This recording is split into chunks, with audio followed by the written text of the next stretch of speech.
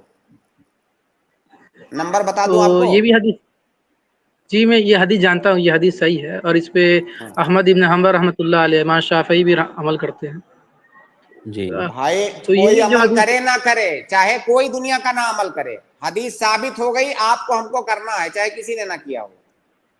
جی جی تو جب یہ حدیث، یہ بھی حدیث پہ عمل کیا جا سکتا ہے عبداللہ بن مسعود کی. بھائی ایک طرف ہے کہ نبی صلی اللہ علیہ وسلم کرتے ہی نہیں تھے، صرف ایک ہی بار کرتے تھے، اور ادھر ہے کہ نہیں 3 بار ثابت ہے. اب دونوں بات تو صحیح نہیں ہو سکتی نا.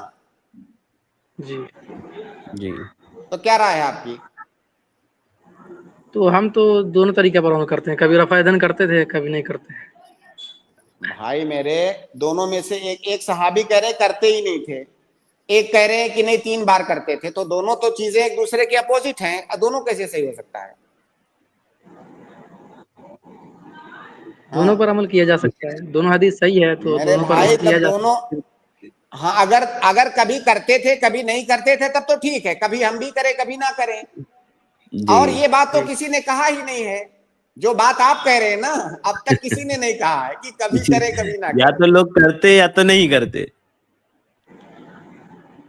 ہاں کچھ سمجھ میں آ تو رہا ہے آپ آپ کے؟ جی اچھا جی تھوڑی آپ دیکھیے، وضاحت فرما دیں. تھوڑا سا سمجھا دیجیے. میری وضاحت یہ ہے کہ دیکھیے ایک قاعدہ ہے اصول حدیث کے اندر اور فقہ کے اندر بھی کہ من اثبت فہو حجۃ علی من لم یثبت، یا اسی طرح من حفظ فہو حجۃ علی من لم یحفظ. جو آدمی ثابت کر رہا ہے وہ حجت ہے اس آدمی پر جو ثابت نہیں کر رہا ہے.